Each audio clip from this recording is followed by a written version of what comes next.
கர்த்தருடைய பரிசுத்த நாமம் மகிமைப்படுவதாக. இந்த நாளிலும் கர்த்தர் நம்மோடு பேசுகிற வார்த்தை எபேசியர் 2ஆம் அதிகாரம் 13ஆம் வசனம்.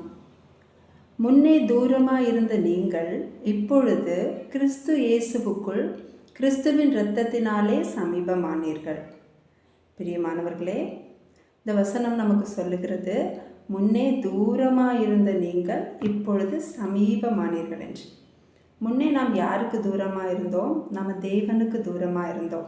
நம்ம எதனால் தேவனிடத்தில் தூரமாக இருந்தோம் என்றால், நாம் நம்முடைய அக்கிரமத்தினாலும் நம்முடைய பாவத்தினாலும் நம்ம கோப ஆக்கணிக்கு உட்பட்டவர்களாக இருந்தோம். நம்முடைய தேவனுடைய கோபத்துக்கும் தண்டனைக்கும் நம்ம உட்பட்டவர்களாக இருந்தோம். நம்முடைய தேவன் நீதி உள்ளவர், அவர் பரிசுத்தம் உள்ளவர். அவரிடத்தில் அநீதியான காரியங்கள், தீமையான காரியங்கள் சேருவதில்லை. ஆகவே நம்மால் அவரிடத்தில் சேர முடியாதபடிக்கு நம்முடைய பாவங்களும் நம்முடைய அக்கிரமங்களும் நம்மை அவரை விட்டு தூரமாக வைத்திருந்தது. அப்படி இருந்த சூழ்நிலையிலே நம்ம எப்படி இருந்தோம் என்று வேதம் சொல்லுகிறது என்றால், நம்ம நம்பிக்கையற்றவர்களும் தேவனற்றவர்களும் வாக்குத்தத்தத்துக்கு தூரமானவர்களும் இருந்தோம், அந்நியராகவும் இருந்தோம் என்று பார்க்கிறோம். அந்த சூழ்நிலையிலே நமக்கு வாழ்க்கை குறித்த எந்த ஒரு நம்பிக்கையும் இருந்ததில்லை. வாக்குத்தத்தத்திற்கு தூரமாக இருந்தோம். இப்போ உதாரணமாக கர்த்தர் நம்மோடு பல வாக்குத்தத்தங்களை சொல்லியிருக்கிறார்.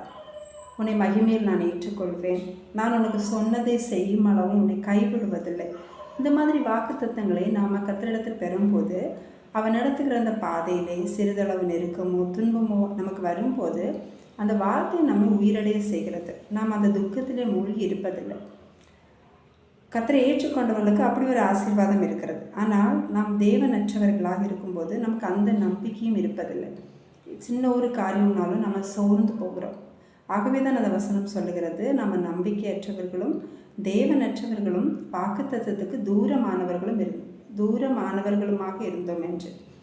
ஆனால் நாம் அவ்வளோ பாவிகளாக இருந்த போதுமே கர்த்தர் நம்மேல் வைத்த அன்பினாலே, அவருடைய மிகுந்த கிருபையினாலே அவர் இயேசு கிறிஸ்து மூலமாக நம்மை ரட்சிக்கிறார். அவருடைய இரத்தத்தினாலே நம்மை ரட்சித்தார். இரத்தம் சிந்துதல் இல்லாமல் பாவ மன்னிப்பு உண்டாகாது என்று வசனம் சொல்லுகிறது. ஆகவே அந்த குற்றமில்லாத ஆட்டுக்குட்டியானவரின் இரத்தம் நமக்காக சிந்தப்படுகிறது. அவர் இரத்தத்தை சிந்தி நம்ம ஒவ்வொருவரையும் பாவத்திலிருந்து கழுவப்பட்டவர்களாய் நம்மை ரட்சிக்கிறார். இப்போ நம்ம தேவனிடத்தில் சேருகிற அந்த லாக்கியத்தை இயேசு கிறிஸ்துவின் மூலமாக நம்ம பெற்றிருக்கிறோம்.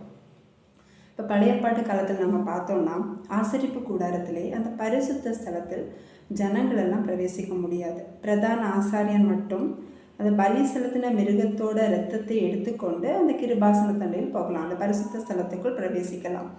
ஆனால் இப்பொழுது இயேசு கிறிஸ்து மூலமாக நம்ம ஒவ்வொருவரும் தேவனை நெருங்குகிற, அவருடைய கிருபாசனத்தை நெருங்குகிற அந்த பாக்கியத்தை நம்ம பெற்றிருக்கிறோம்.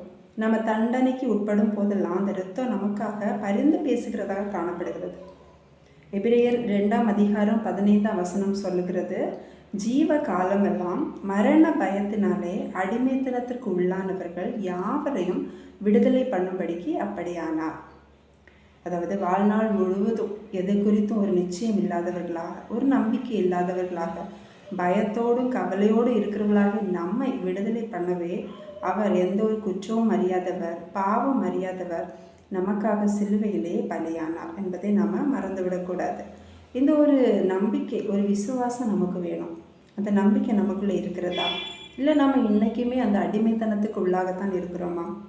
அடிமைத்தனம் என்று சொன்ன உடனே வெறும் அந்த வெளிப்படையான பாவங்களை மட்டும் நினைக்கக்கூடாது. நம்ம எந்தெந்த காரியங்களெல்லாம் நம்மை ஜெயிக்கிறதோ அவை அனைத்துமே அடிமைத்தனம் தான். நம்மளோட ஸ்ட்ரெஸ், டென்ஷன், கவலைகள், வருத்தங்கள், இல்லை அவிசுவாசம், எது வேண்டும்னாலும் இருக்கலாம்.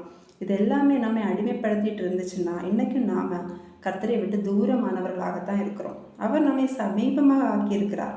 ஆனால் நாம் இன்னுமே அந்த அடிமைத்தனத்துக்குள்ளாக மூழ்கி இருந்தோம்னா நம்ம இன்னும் அவரை நெருங்கலை. பிரியமானவர்களே, இன்னும் எவ்வளோ நாள் நம்ம துக்கப்பட்டு வாழ்கிறது? நம்ம கர்த்தருக்கு சமீபமாக முயற்சிப்போம். நாம் அவரை நெருங்க தான் நம்மை அடிமைப்படுத்துகிற ஒவ்வொரு காரியங்களையும் விட்டு நம்ம விடுதலை ஆகிறத நம்ம உணர முடியும். நாம் அவருடைய இரத்தத்தால் தெளிக்கப்பட்டவர்கள், நாம் அவருடைய இரத்தத்தால் கழுவப்பட்டவர்கள் என்கிற நம்பிக்கை நமக்கு வேணும். நாம் தேவனை உடையவர்கள், தேவனற்றவர்கள் கிடையாது. தேவனை உடையவர்கள் நம்பிக்கை உடையவர்களாக இருக்கிறார்கள். அவர் நம்ம ஒவ்வொருவரையும் சொந்தமாக்கி இருக்கிறார். அந்த நிச்சயம் நமக்கு வேண்டும். நாம் எல்லாம் உடையவர்கள் என்று நினைத்து நம்முடைய தேவன் நம்மை சொந்தமாக்கவில்லை. நாம் கொஞ்சம் ஜனங்களாக இருக்கிறோம். இஸ்ரவேல் ஜனங்களை அவர் தெரிந்து கொண்ட போது சொல்லுகிறார், சகல ஜனங்களிலும் நீங்கள் திரட்சியான ஜனம் என்று கர்த்தர் உங்கள் பேரில் அன்பு வைத்து உங்களை தெரிந்து கொள்ளவில்லை. நீங்கள் சகல ஜனங்களிலும் கொஞ்சமாக இருந்தீர்கள் என்று உபாகமம் 7:7 சொல்லுகிறது. இஸ்ரவேல் ஜனங்களை சுற்றியிருந்த ஜனங்களை நம்ம பார்த்தோம்னா எல்லாரும் பலத்த ஜாதிகளாக இருந்தார்கள். ஆனாலும் இவர்களே கொஞ்சம் ஜனமாக இருந்த போதிலும் கர்த்தர் அவர்களை தெரிந்து கொண்டார், அவர்கள் மேல் அன்பு வைத்து. இதே போல தான் கர்த்தர் நம்மையும், நாம் எல்லாத்துலேயும் பர்ஃபெக்ட், நம்ம எல்லாம் உடையவர்கள், ரொம்ப திறமையானவங்க, தகுதியானவங்க நினச்சி கர்த்தர் நம்மை தெரிந்து கொள்ளவில்லை. நம்மை அவர் அறிவார், நாம் கொஞ்சம் மாணவர்கள் என்பதை அவர் அறிவார். நம்முடைய பலவீனம் என்ன, நம்முடைய இயலாமை என்ன, நம்ம எது குறித்தெல்லாம் அதிகமாக பயப்படுவோம்னு அனைத்தையும் அவர் அறிந்து வைத்து தான் நம்மை தெரிந்து கொண்டிருக்கிறார்.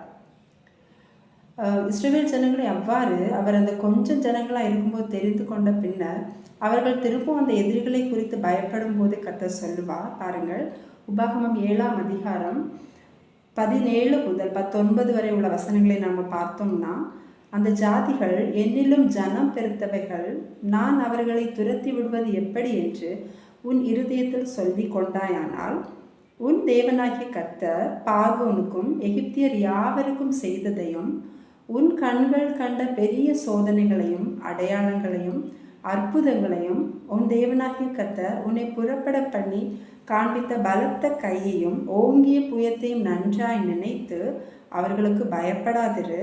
நீ பார்த்து பயப்படுகிற எல்லா ஜனங்களுக்கும் உன் தேவனாகிய கர்த்தர் அப்படியே செய்வார் என்று சொல்லுகிறார்.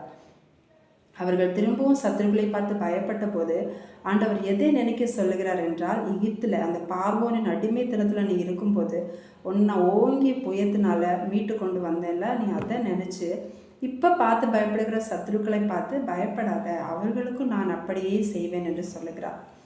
பிரியமானவர்களே, நம்மை பார்த்து கர்த்தர் அப்படி சொல்லுகிறார். இப்போ ஒருவேளை நம்ம நெருக்கத்தின் பாதையில் ரொம்ப ஒரு துயரமான சூழ்நிலையில் ஏதாவது ஒரு ஏமாற்றத்தோடு நாம் இருந்தோம்னா கர்த்தர் நம்மை பார்த்து சொல்லுகிறார், நான் உன்னை வெறும் பாவ சேற்றில் நீ சத்ருவின் பிடியில் இருக்கும்போது அவனுடைய பறித்து நான் உன்னை ரட்சித்தேன் இல்லையா, அந்த ஆரம்பத்தில் எகிப்து நின்று நான் உன்னை மீட்டு கொண்டு வந்த அந்த ரட்சிப்பை நீ நினைத்துக்கொள். இப்போ நீ எந்த சூழ்நிலையை இருக்கியோ அந்த சூழ்நிலை உன்னை மூழ்கடிக்காதபடிக்கு அது நின்று நான் உன்னை ரட்சிப்பேன், நீ பயப்பட தேவையில்லை என்று சொல்லுகிறார். பிரியமானவர்களே, இந்த ஒரு நம்பிக்கையை கர்த்தர் நமக்கு தருகிறார் எப்போதுமே. அது எப்போது கிடைக்கும் என்றால், நாம் அவரை நெருங்கி இருக்கும்போது, நாம் அவருக்கு சமீபமாக இருக்கும்போது தான் நாம் அதை பெற்றுக்கொள்ள முடியும். இல்லை நம்ம அந்த கவலை, இந்த உலகத்தின் ஐஸ்வர்யங்கள், பல நம்ம கண்களுக்கு படுகிற காரியங்களையும் நம்ம பார்த்து அதுக்கு பின்னாலே நாம் போயிட்டு இருந்தோம்னா நாம் அவருக்கு தூரமாக இருக்கிறதுனால நமக்கு இப்படி ஒரு நம்பிக்கை நம்ம பெற்றுக்கொள்ள முடியாது. சின்ன ஒரு காரியம்னாலும் நம்ம சோர்ந்து போய் விடுகிறவர்களாக இருப்போம். பாருங்கள், சொந்த குமாரன் என்றும் பாராமல் அவரையே நமக்காக தந்த நம்முடைய தேவன் மற்ற எல்லாவற்றையும் அவரோடு கூட நமக்கு அருளாதிருப்பது எப்படி என்று வசனம் சொல்லுகிறது. சொந்த குமாரன் மூலமாக நமக்கு நன்மையை பேசுகிற அவருடைய இரத்தத்தை கொடுத்திருக்கிறார். அந்த இரத்தம் எப்போதும் நமக்கு நன்மையானவர்களை பேசுகிறது என்று வசனம் சொல்லுகிறது. ஆகவே அப்படிப்பட்ட தேவன் இன்றும் அவர் நமக்கு நன்மையானதை தான் தருகிறார். நாளைக்கு எது நன்மை, நமக்கு எது தீமை என்பது நமக்கு தெரியாது, ஆண்டவருக்கு தெரியும். அதற்கு ஏற்றபடி அவர் நடத்துகிறார். நாம் நினைக்காத, நம்ம எதிர்பார்க்காத நேரத்தில் சந்தோஷமான காரியங்களை கர்த்தர் காணும்படி செய்கிறார். நாம் செய்ய வேண்டியது, எந்த சூழ்நிலையிலும் அவரை விட்டு தூரமாகாமல் நம்பிக்கை உள்ளவர்களாக அவருக்கு சமீபமாக இருக்க வேண்டும். நம்பிக்கையற்றவர்கள் தேவனற்றவர்கள் என்பதை நாம் ஒருவரும் மறந்துவிடக்கூடாது, ஒருபோதும் மறந்துவிடக்கூடாது. இந்த வார்த்தையின் மூலமாக கர்த்தர் நம்ம ஒவ்வொருவரையும் ஆசீர்வதிப்பாராக. ஆமென். ஜெபிக்கலாம். எங்களை அதிகமாக நேசித்து வழிநடத்தி வருகிற எங்கள் நல்ல தகப்பனே, அப்பா, இந்த நல்ல நேரத்திற்காக உங்களுக்கு நன்றி செலுத்துகிறோம்ப்பா. நாங்கள் உண்மை அறியாதவர்களா, எந்த உணர்வும் இல்லாமல் அறியாமை என்கிற இருள மூழ்கி கிடந்தோம்ப்பா. எங்களை நீங்கள் மீட்டு கொண்டு அந்த ஒளியாகிய கிறிஸ்துவனிடத்தில் எங்களை அழைத்து கொண்டு வந்தீங்களே, உமக்கு கோடி ஸ்தோத்திரம் தகப்பனே.